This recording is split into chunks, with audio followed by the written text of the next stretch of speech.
32 short films about Glenn Gould. Gould? Gould? We're going to pretend I pronounced that right. This might be a first for me on this channel since I started discussing movies, not reviewing the movie. Discussing. Talking about. Recommending, even. But not reviewing. But since I started doing that, this may be a first.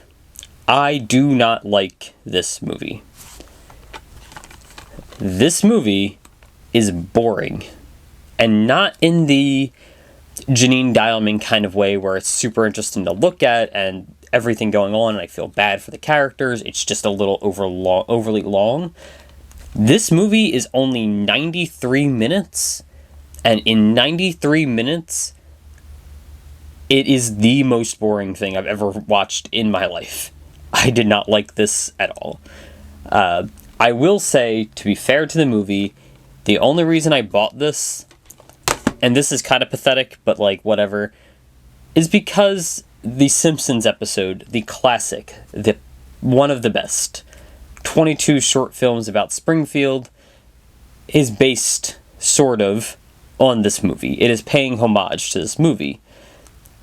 So in my mind, when I bought the movie, I thought it would be like that episode in that you'd get little story clips, little bits that together tell a complete story. Something to latch on, just kind of just jump around, 2-3 minutes of a scene, but you would jump from thing to thing that happened and you'd get a picture of his life. But that's not how this movie works.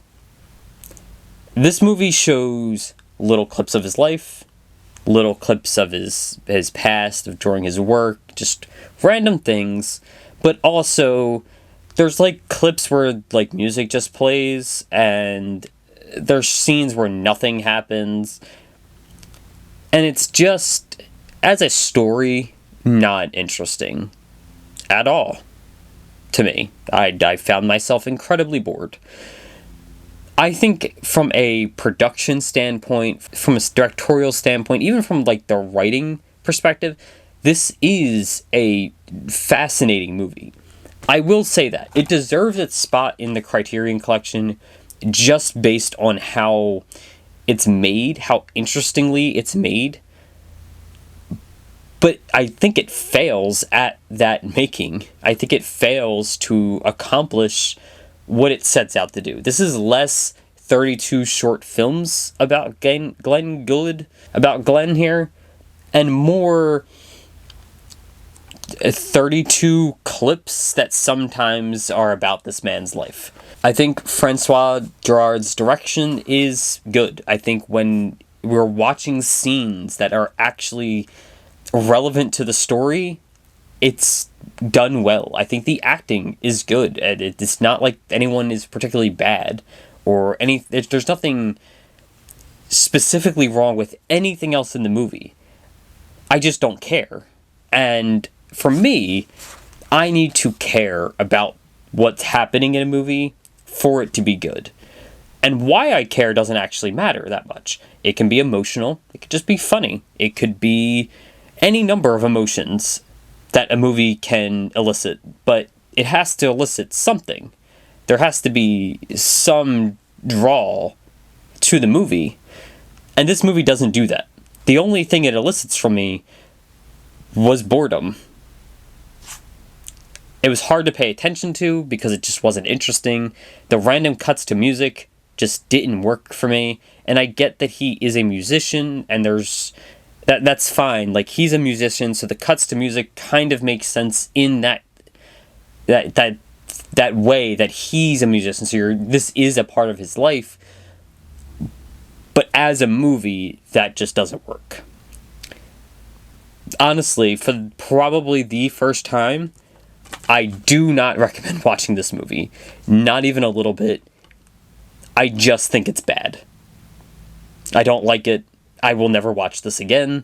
I have zero interest. I may not even keep this. I don't get rid of things very often, but I may not even keep this movie. The only thing making me hold this in my collection is that I have that little brain worm that makes me collect things. It's like addiction, but like without the narcotics, right? Like I have to do it. I have to, there's little numbers on the side, and like I have to have all the numbers because the numbers go in a line, and that makes my brain tick. But beyond that, I really don't see a reason for me to have this movie in my collection. I will never watch this again. It was probably the most boring movie I've ever seen in my life. I got nothing. I have nothing else for this movie.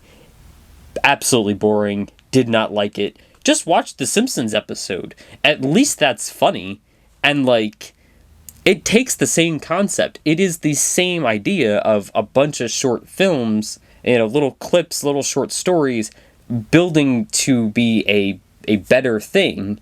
But somehow, in 22 minutes, The Simpsons manages to make these 22 short films, these 22 little short stories, work into an overarching story that both makes sense, that is fun to watch.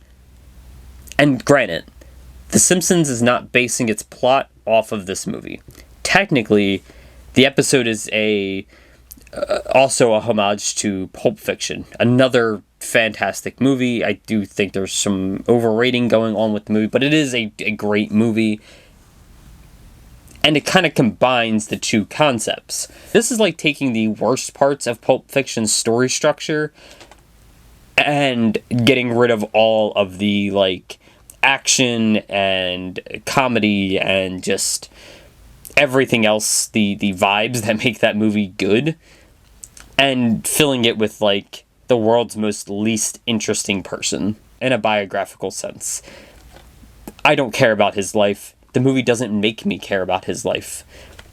The story isn't really there, and it's constantly segmented into these short stories that I don't think benefit the telling of this story. There's a way to make this movie that's good, but I don't think this is it. Anyway, don't watch this one. For the first time, is it worth a watch? Absolutely fucking not. Maybe if you're like a film student and you're like, trying to learn about directing, it's probably worth it that way. It has some artistic merit. I will say that it does have artistic merit. But as a movie, just as something to enjoy, as a person sitting on a couch watching a movie, it's not worth it. It's not that good. It's a wasted 90 minutes. There's a lot better movies you can watch in 90 minutes. Anyway, thanks for watching. Bye.